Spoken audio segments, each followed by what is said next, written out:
இரண்டாவது டெஸ்டில் ஆஸ்திரேலிய அணி பெற்ற வெற்றி செல்லாது. மோசடி செய்து வெற்றி பெற்றது அம்பலம். அதிர்ச்சியில் நடுவர்கள். மீண்டும் ரீமேட்ச் நடத்த உத்தரவு. ஐசிசி அதிரடி நடவடிக்கை. அதாவது இந்தியா மற்றும் ஆஸ்திரேலியா அணிகளுக்கு இடையேயான பார்டர் கவாஸ்கர் டிராபி டெஸ்ட் தொடர் தற்போது நடைபெற்று வருகிறது. இந்த தொடரின் முதல் போட்டியில் இந்திய அணி வெற்றி பெற்றிருந்தது. அதனைத் தொடர்ந்து அண்மையில் நடைபெற்ற இரண்டாவது டெஸ்ட் போட்டியில் இந்திய அணி தோல்வியை தழுவியது. இதனால் இந்த தொடர் தற்போது 1-1 என்ற சமநிலையில் இருக்கிறது. மேலும் நடந்து முடிந்த இந்த இரண்டாவது டெஸ்ட் போட்டியில் தற்போது ஒரு மிகப்பெரிய சர்ச்சை வெடித்திருக்கிறது. அது என்னன்னா, நடந்து முடிந்த இந்த இரண்டாவது டெஸ்ட் போட்டியில் ஆஸ்திரேலிய அணியின் வெற்றி என்பது மோசடி மூலமாக கிடைத்த வெற்றி என்று தற்போது உறுதியாகியுள்ளது. ஆமாங்க, இந்த போட்டியின் போது ஆஸ்திரேலிய அணி பந்தை சேதப்படுத்தி வெற்றி பெற்றுள்ளதாக தகவல்கள் கசிந்து வருகிறது. அதாவது இந்த இரண்டாவது டெஸ்ட் போட்டி பகலிரவு ஆட்டமாக நடைபெற்றது. இதனால் இந்த போட்டியில் பிங்க் நிற பந்து பயன்படுத்தப்பட்டது. வழக்கமான டெஸ்ட் போட்டிகளை காட்டிலும் இந்த பிங்க் நிற பந்து பயன்படுத்தப்படும் டெஸ்ட் போட்டிகள் என்பது முற்றிலும் மாறுபட்டதாக இருக்கும். அதே சமயம் இந்த ஒரு காரணத்தை வைத்துக்கொண்டு இந்த போட்டி நடைபெற்ற அடிலைட் மைதானத்தில் இந்த பகலிரவு ஆட்டத்தை அட்டவணைப்படுத்தி இருந்தது ஆஸ்திரேலிய அணி நிர்வாகம். இதற்கு பின்னாலும் மிகப்பெரிய மோசடி இருக்கிறது. ஏனென்றால் ஆஸ்திரேலியாவில் உள்ள மைதானங்களில் இந்த அடிலைட் மைதானத்தில் மட்டும் இந்திய அணி எப்போதுமே ஜாம்பவான் அணியாக திகழ்ந்து வருகிறது. ஆஸ்திரேலியாவின் அடிலைட் மைதானத்தில் இந்திய அணியை மற்ற அணிகளால் வீழ்த்துவது என்பது அவ்வளவு எளிதான விஷயம் ஒன்றும் கிடையாது. ஆஸ்திரேலியா அணிக்கே அது சிம்ம சொப்பனமான விஷயம்.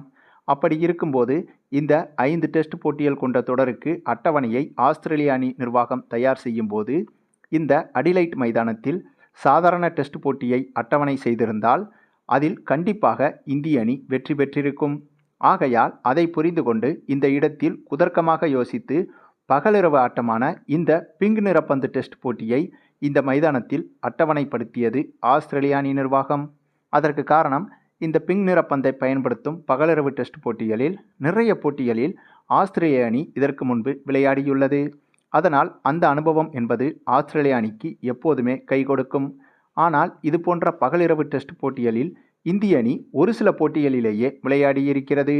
ஆகையால் இந்த விஷயத்தை புரிந்து கொண்டு சரியாக இந்த பகலிரவு டெஸ்ட் போட்டியின் அட்டவணையை அடிலைட் மைதானத்தில் வைத்துவிட்டது ஆஸ்திரேலிய அணி நிர்வாகம். ஆக இங்கேயே ஒரு மிகப்பெரிய மோசடியை செய்திருந்தது ஆஸ்திரேலியா. அதனைத் தொடர்ந்து நடந்து முடிந்த இந்த இரண்டாவது டெஸ்ட் போட்டியில் பந்தை சேதப்படுத்தி பந்து வீசி இந்திய பேட்ஸ்மேன்களின் விக்கெட்டுகளை வீழ்த்தியதாக குற்றச்சாட்டுகள் எழுந்து வருகிறது. இதனால் இப்போது ஐசிசியே இந்த விஷயத்தில் நேரடியாக தலையிட்டு இந்த போட்டியின் நடுவர்களிடம் இது குறித்து விசாரணையை நடத்தி வருகிறது. அது மட்டுமில்லாமல் இந்த போட்டியில் ஆஸ்திரேலிய அணி செய்துள்ள இந்த குற்றம் நிரூபிக்கப்பட்டால் கண்டிப்பாக இந்த முறை ரீமேட்ச் நடத்துவதற்கும் ஐசிசி புதிய முடிவை எடுத்துள்ளது.